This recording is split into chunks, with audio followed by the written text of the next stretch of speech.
Hey everyone, and welcome back. Grab your favorite warm drink, settle into your comfiest spot, because today we're diving deep into a concept that feels more essential than ever in our modern, fast-paced lives: serenity. We're talking about that profound sense of calm, that inner peace that seems to elude us so often. You know, it's easy to get caught up in the hustle, isn't it?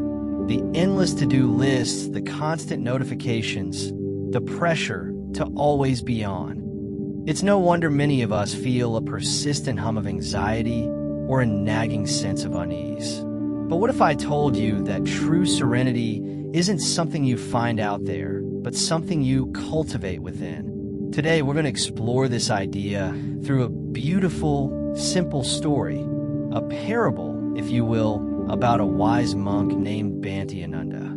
His story, though brief, holds profound lessons on how we can all access a deeper sense of calm, no matter how chaotic our external world might seem. We're not just going to tell the story, we're going to unpack its wisdom, peeling back the layers to understand the timeless principles that can guide us toward a more peaceful existence.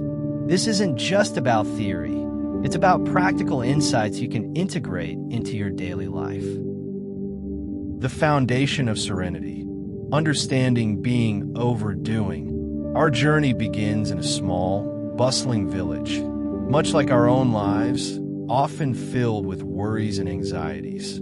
Here lived Bhante Ananda, a monk renowned not for grand miracles or eloquent sermons, but for something far more subtle, yet incredibly powerful: his extraordinary tranquility. Imagine a person who carries an aura of peace wherever they go, a stillness that seems to calm everyone around them. That was Bhante Ananda. One day, a young farmer, burdened by a failing harvest and the crushing weight of his anxieties, approached Bhante Ananda. His face was etched with worry, his shoulders slumped with despair. Now, what would most of us do in this situation? Perhaps offer immediate solutions, financial aid, or a long list of advice. But Bhante Ananda did none of that. This is where the profound lesson begins. Instead, he simply smiled gently and invited the farmer to sit with him under an ancient banyan tree. And then, he did something even more remarkable. He said nothing at all. This act of silent presence is the cornerstone of Bhante Ananda's gift. It speaks volumes about the difference between doing and being. In a world obsessed with action and problem solving, Bhante Ananda demonstrated the immense power of simply being there. This is not passivity. It is an active, conscious choice to offer unconditional presence. Think about it. When someone is deeply troubled, what they often need most isn't an immediate solution, but a space to be heard, to be seen, to feel validated in their suffering. Bhante Ananda provided that sacred space through his silence and his unwavering attention. He wasn't formulating advice. He was simply holding space for the farmer's pain. This is the first profound theoretical principle: the healing power of present, non-judgmental awareness, the art of active listening beyond words. While Bhante Ananda remained silent, he was not disengaged. Far from it. He was engaged in what we might call deep listening or active presence. The farmer, feeling safe in this quiet, accepting atmosphere, began to pour out his heart. He spoke of his ruined crops, his dwindling savings, his fear for his family's future. And as he spoke, Bhante Ananda simply listened. This isn't just about hearing words. It's about perceiving the underlying emotions, the unspoken anxieties, the fear that drives the narrative. Bhante Ananda's silence created an invitation for the farmer to fully express himself, without interruption, without feeling the need to justify or explain. This is a radical act in our conversational-driven world. We often listen to respond, not to understand. We interrupt, we offer unsolicited advice, we try to fix. Bhante Ananda showed us a different path. The theory here is about holding space for another's experience without the need to control or change it. It's about empathic resonance, allowing yourself to be present with another person's reality, even if it's uncomfortable or unfamiliar. This builds a foundation of trust and psychological safety, which are crucial for true inner shifts to occur. The contagion of calm, mirroring serenity. As the farmer continued to speak, something remarkable began to happen. Bhante Ananda's profound stillness began to permeate the atmosphere. Slowly, imperceptibly at first, the farmer felt the tightness in his chest begin to ease. The frantic racing of his thoughts began to slow.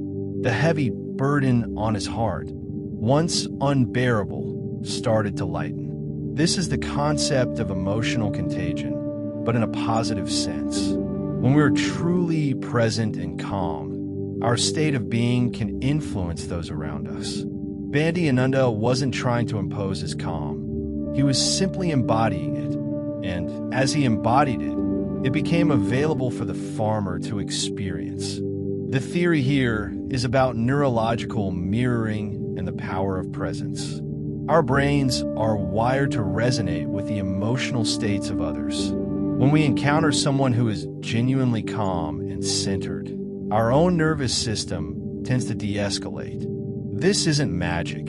It's the profound impact of genuine human connection and the transmission of a peaceful state. It highlights that our inner state doesn't just affect us. It has a ripple effect on our environment and the people we interact with.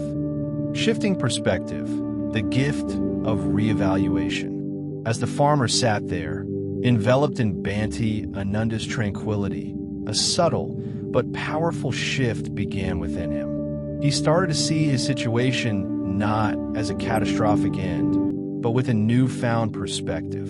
He began to realize that despite the bad harvest, he still had his family's love, his health, and the resilience to try again. The problems hadn't disappeared, but his relationship to the problems had fundamentally changed.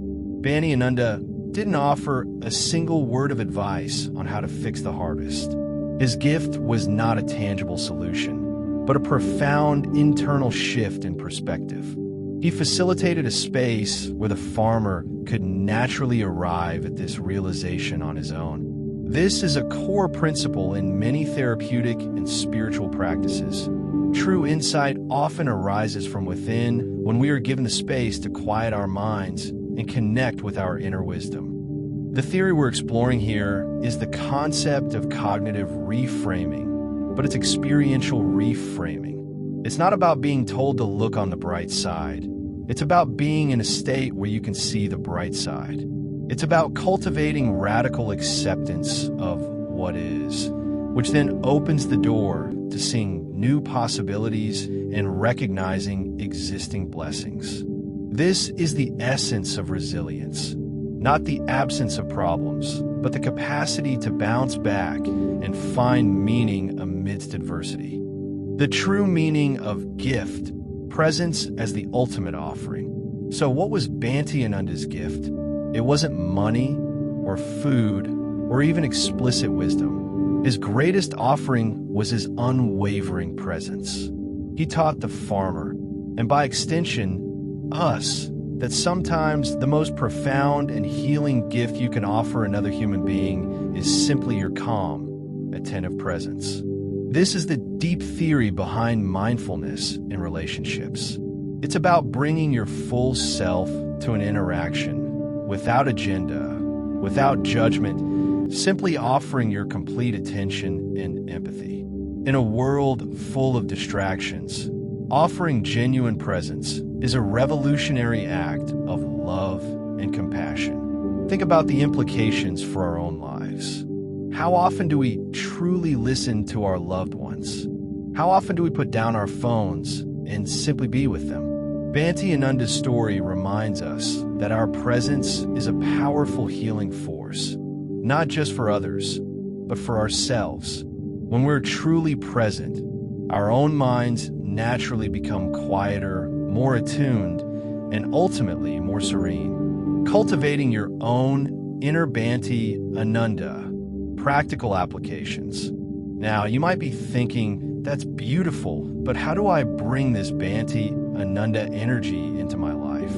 And that's a fantastic question. The good news is you don't need to become a monk or live in a vihara to cultivate this kind of serenity. The principles are universal. Here are some practical applications of Bhante Ananda's wisdom. 1. Practice mindful presence. Start small. Choose one activity each day. Drinking your morning tea, walking, washing dishes, and commit to doing it with full attention. Notice the sensations, the sounds, the smells. When your mind wanders, gently bring it back. This builds your presence muscle. 2. Embrace silence. In our noisy world, silence can feel uncomfortable. Schedule short periods of silence into your day. Turn off the TV, put away your phone, and just be. Notice what arises in the silence. It's in these quiet moments that inner wisdom often surfaces. 3. Practice deep listening. When someone is speaking to you, try to listen without forming your response. Listen to understand, not to reply. Notice their nonverbal cues. Let them finish their thoughts completely. This is a powerful act of respect and connection. 4. Offer unconditional acceptance. Just as Bhante Ananda accepted the farmer's pain without judgment, try to offer that same acceptance to others and, crucially, to yourself.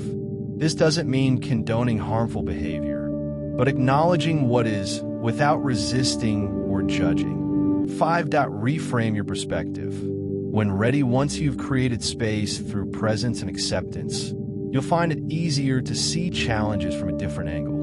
Instead of immediately labeling something as bad, ask yourself, what can I learn from this? What hidden strengths can I discover? The ripple effect, serenity beyond self. The beauty of Bhante Ananda's gift is that it's not just for personal gain. When you cultivate inner serenity, you become a source of calm for those around you. You become a mini Bhante Ananda in your own sphere. Your presence, your quiet strength, your non-judgmental listening. These qualities have a ripple effect, spreading peace to your family, friends, colleagues, and even strangers. This is the ultimate lesson. Serenity is not selfish, it is a gift to the world. In a world desperately needing more peace, your journey inward is a powerful contribution outward. So, as we conclude our deep dive into the monk's gift of serenity, I invite you to reflect on the quiet power of Bhante Ananda's example. Remember, you don't need grand gestures to make a profound difference, both in your own life and in the lives of others. Sometimes the most powerful thing you can do is simply to be present, to be accepting, to be still. Start small. Practice presence in moments throughout your day. Witness the magic that unfolds when you offer the gift of your calm, attentive self. And know that with every breath you take, with every moment of conscious presence, you are cultivating your own inner Bhante Ananda, bringing a little more serenity into a world that truly needs it. Thank you for joining me on this journey. Until next time, find your stillness, embrace your peace, and carry that serenity with you wherever you go.